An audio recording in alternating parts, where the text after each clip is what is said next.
Welcome to the NBA Coast to Coast podcast brought to you by thelines.com. Coming to you still in Europe, Josh Lander, joined by my co-host Nate Weitzer on the East Coast of the U.S. And we are looking at Game 4 here, Lakers and Nuggets, hoping for a continuation of this series, really, as we would love to have some more basketball moving forward and to see if we can avoid the sweep. But we're looking at play props here. In this one, we've also got a video with some best bets, so make sure to like and subscribe to that page. Also want you to head to thelines.com, check out everything we're putting up on the site, and use the odds finder tool that you can check out. You can use to check out all of the different odds coming at you guys from each of these books that are giving us bets this season, or this postseason, really. Looking at real quick how we did in the last player props here for this game. Not quite as well. I believe another little 1 for 4 there. Another weird game in that one, as Jamal really did everything in the first half for that team. Did we go 2 for 4? I beg your pardon. I didn't mean to undersell us there. 2 for 4. Thank you, Nate. But we'll continue on, as I think we feel a little bit better about some of the ones that are coming in this game, as you can kind of bank on some of the ways that this Lakers team is going to do everything it can to avoid a sweep, which I don't know that LeBron has ever suffered. So let's jump right into your first NBA play a prop here, Nate. That is LeBron, not getting swept and putting up numbers. I mean, I'm not necessarily taking him to win, but I would put a half unit, as we talk about in the best bet. It's on him to get a triple-double, which is plus 410 at FanDuel. If you want to have a more conservative bet to hedge with, 18 rebounds and assists is around minus 118. I would put a full unit on that. In this series, he's averaging 19.3 rebounds and assists.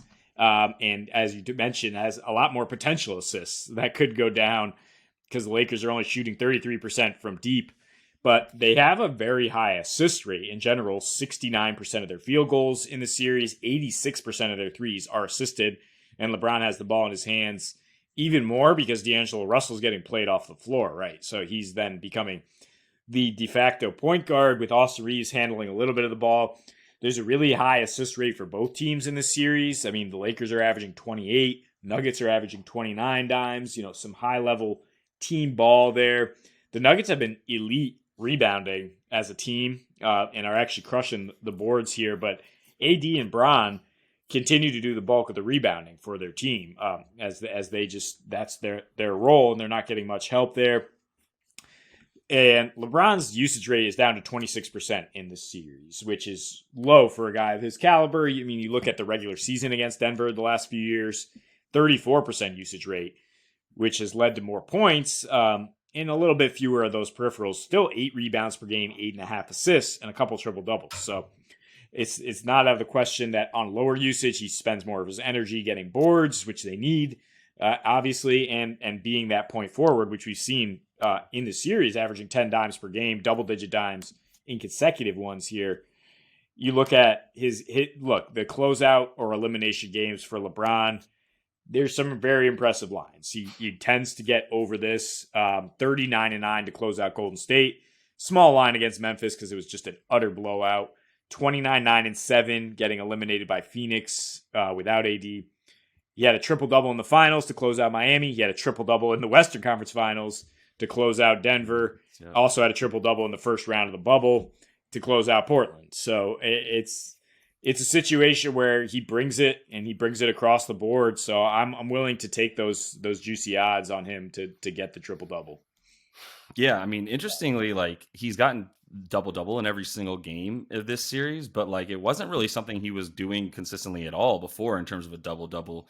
And it's minus 220 for him to do it in this game. Almost swung so far over to being worth it for me to say he's not going to do it, but that's a slightly different bet. This is more about him going off, and I do like the rebounds and assists as well as in there. And I agree that there's sort of some correlation between him needing to save his energy for at least and going under in at least one of those stats at times. But mostly it's been the points more than anything. So that would be why it's a good idea to target this bet the way you are. And I actually am going to use it to just segue into my bet, which is completely correlated to it. And it's an Aaron Gordon under. And I'm going under, even though it's dropped considerably since the start of this series. Aaron Gordon going under 20.5 points, rebounds, and assists, just minus 120 on DraftKings right now. You can also get it at 19.5 if you want to go under that. For him to get under 20 points, rebounds, and assists is minus 106 on FanDuel. So if you want to add another,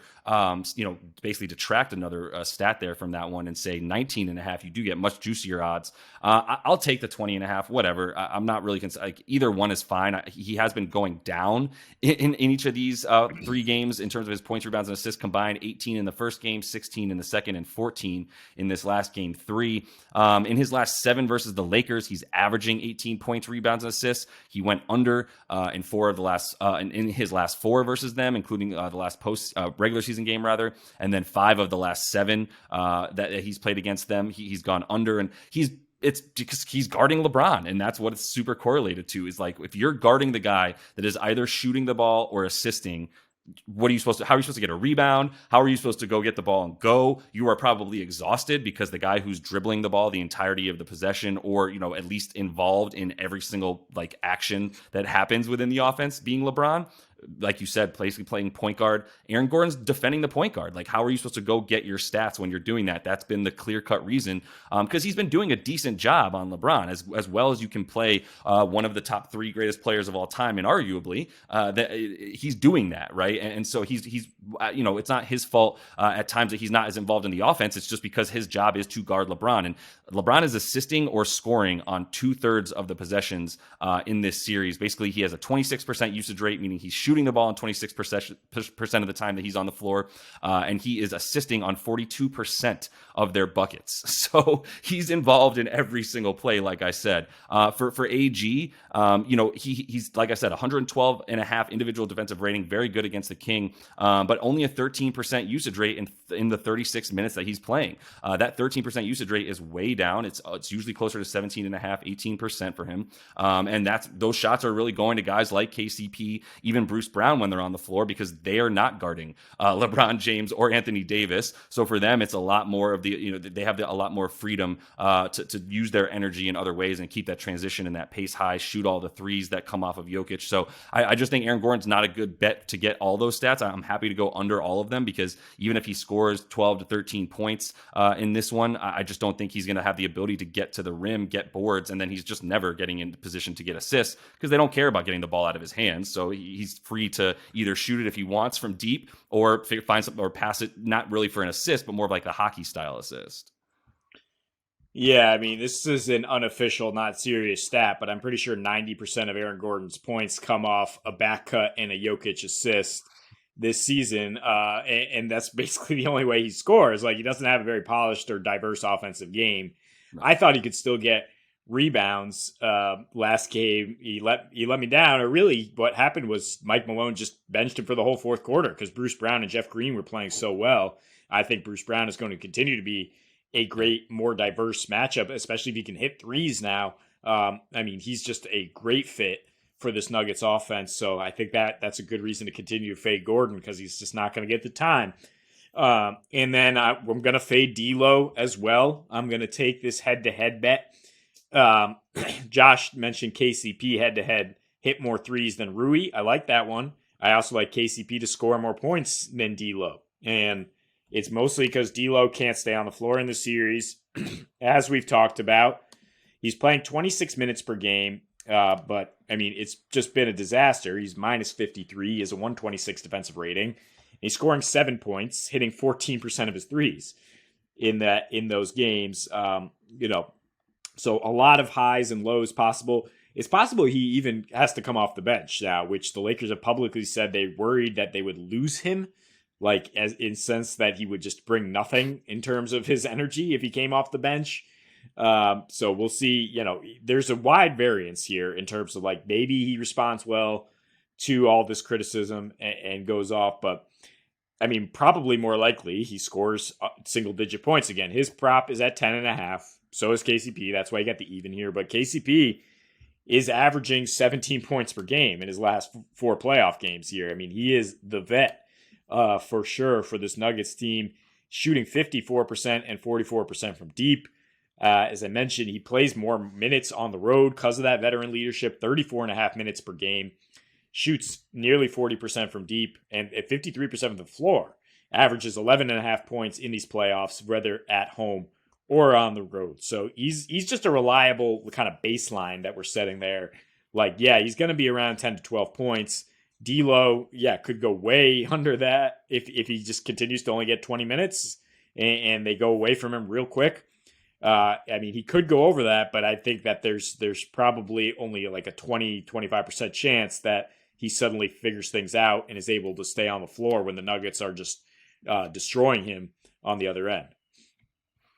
Well, when you say figure things out for D'Lo, what I think you mean is hit shots because I went over for him in the last game because my thought process was, it doesn't matter that his defensive rating is historically ass. He's still getting on the floor, starting, playing 32 and a half minutes. And Darvin Ham publicly saying things, you had him saying things like, I don't need D'Lo to like be the best defender on the floor. I need him to score, and I need him to get long rebounds when they come to him. And he did that in game 2. He got the rebounds. He played 33 minutes, because everybody was calling him out after game 1. The point is like he still got up 8 shots even in game 3, where he went 1 for 8. And I feel like if he had made 3 of those first 8, 4, obviously 4 would be nice, but if he had made a couple more of those shots, maybe Darvin Ham keeps him on the floor for a bit more, and he's got the opportunity to get a few more points in the second half. It's just either way, he's a bad matchup in this series, and he's going to have to hit a good amount of shots to make it worthwhile to keep him on the floor. So I still think it's a good bet. But as you said, I went for the Rui and KCP threes as a way to use KCP in a head-to-head bet, just because of the variance with D'Lo and the fact that if he's going to pull the amount of shots that he does, even when he gets the limited minutes, then there is the opportunity for him to get points. But I also think KCP gets at least like 12 points in this one. So for him to outscore D'Lo with 12 points still feels like a good bet, to be honest. So I'm going to finish things off here, though, Nate, with a guy that just keeps putting up numbers, and that's Austin Reaves, going with another over for him. I am taking his points, rebounds, and assists because of the way that he's been using the offense. And over 26.5 is minus 108 on Caesars is the best place to get that. Like I'm saying here, just kind of rinse and repeat. He's averaging 33 points, rebounds, and assists in the 3 games of this series. And that's not necessarily just because of the fact that he's shooting so well, although he is shooting incredibly well. 52, 57, 100% from the free throw line. Those are his shooting splits in this series. In the last, he's hit this in all 3 of this series. He's hit it in 6 in a row ever since he sort of unlocked something in that game 4 or game 3 against the Warriors there, and it is game 4 because they played 6 in that one. So basically over the last 6 games, 38 minutes per game with a 20% usage rate, 3rd highest on the team. And he's getting to the free throw line in this series anyway, about 5, nearly 6 times a game, which he did last game as well with the 6 free throws, 6 for 6. He's, like I said, hasn't missed a free throw yet in this series. And he's, like I said, getting to the line in a way that's just kind of giving Michael Porter Jr. the business, who's not a good defender individually. And a big reason that Austin Reaves has been able to play so well against him. And then even playing well against Bruce Brown, using his size against Bruce Brown and getting into the lane and being able to shoot over him as he does so well, because he's been the ball handler in the pick and roll, the second most amount after LeBron, and he's actually been the screener for LeBron as well a few times, so that he can pop out and catch the flare for LeBron to pass it to him on the wing. So just the way that he's been used, the fact that he's playing at least 38 minutes, closer to 40, 42 sometimes in this series and over the last 6, his usage is just going to be there, and he's gotten either the boards or the assists, 5 of them, 6. He's got 8 assists in one game already as well over his last 6. So just throwing all the stats in there, even though the points at 17.5 are probably still too low as well. You can get those it's mostly minus 120 for him to get over 17 points at this point, which it just keeps climbing. It started at 15.5 and was great, let's keep taking it, because he's getting 20 every game over the last 6. So the points are probably the best stat, but I like adding the rebounds and assists because the amount of time that he's on the floor and the fact that he's so involved in the offense, even if he's not shooting it. Yeah, I mean, this was my guy last game. He hit it in the first half, basically. As we mentioned, less D'Lo means more Reaves and LeBron handling the ball. He's just putting up numbers across the board, playing for a big contract, too. Let's not forget that. Even if the Lakers get swept, if Reaves continues to hit his props as he has down the stretch here, he's going to get a lot of money, and possibly for this team and in the glamour market. And it's a guy who's not shying away from the lights at all, and I think enjoys playing here alongside Bron and soon Bronny, right? So he will he will come to bring it. He will come to play, even if the Lakers are not to extend the series. And I can't believe I didn't mention that because I wrote it down in my notes. Playing for a contract, he's got to go out with a bang. You want the last thing people to remember to be that you scored 25 and went 5 for 7 from 3 or whatever nonsense. So he's going to be going for it, I believe, too. But like, if I had my druthers, dude, send that man to New York. That would be such a phenomenal addition to the New York Knicks. Is a wiry, slithery, 3-point shooting, tall wing that can like really do it all. God damn, that would be a perfect fit for them. So you heard me, West Wide World. Go ahead and get him for us in the Knicks uniform next year, please, no matter how he does in this game, which should be at least 27 points, rebounds, and assists. So that is all the time we have for you, though, in this Play Up Pro Ups video. Make sure to like and subscribe to that page. Check out the best bets we have up for you, as well as these playoffs continue to roll along. And until we see you next, happy betting.